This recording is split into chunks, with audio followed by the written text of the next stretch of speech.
បាទជំរាបសួរកាន់ពុកម៉ែបងប្អូនបាទថ្ងៃនេះពូជឿមានបងប្អូនប្រុសម្នាក់ដែលធ្វើទាហាននៅជួរមុខនៅតំបន់ក្រហមកំពុងតែដាច់ស្បៀងហើយក៏ចុចឆាតមកពូជឿណា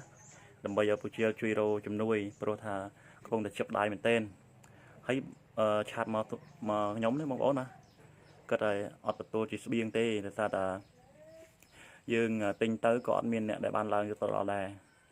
ដូច្នេះហើយបងប្អូនក៏រកពូជឿនេះរកជំនួយទៅដល់បងប្អូនដែលជួយដល់កងទ័ពជួរមុខឥឡូវគាត់នេះនៅក្នុងតំបន់ក្រហមបងប្អូនណាដែលគាត់ឆាតមកពជាមុននេះបន្តិចគឺសូក្រឹបទីហើយមិនតែយូរមួយទេបងប្អូនបាទនេះក៏មានពេលឆាតមករោឲ្យពជារោជំនួយព្រោះថាដាច់ស្បៀងហើយ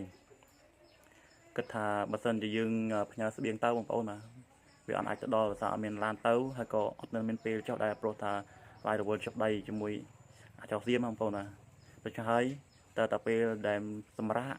ពេលសម្រាប់ក្រឹបมันអាចចុះមកមានក្រុមការងារហើយក៏អាចចុះមកដែរមករោអុយទិញនៅខាងក្រៅបងប្អូនបាទនេះឥឡូវគេបងប្អូនមកពឹងពជាមានតែពឹងបងប្អូនបន្តដើម្បីជួយទៅកាន់ដល់វីរៈកងទ័ពនឹងយើងនៅជួរមុខមកកាក់មួយសែន100 200រៀលបងប្អូនណា1000 2000 1រៀល2រៀលតាមសភាពបងប្អូនចាចាំស្ដាប់សម្លេងបងប្អូនផ្ទាល់នេះវីរៈកងទ័ពនៅច្រើននៅ20 30នាក់លើភ្នំខ្វះខាតតិចតួចមួយទៀតបងប្អូនបងជាលបងខ្ញុំវីរៈកងទ័ពនៅជួរមុខបនក្រហមខ្វះស្បៀងតិចតួចផ្ញើជារបស់ហូបចុកអត់មានឡានមកដល់ទេផ្ញើជាលុយមកកាក់ម៉ាស៊ីន1រៀលក្តី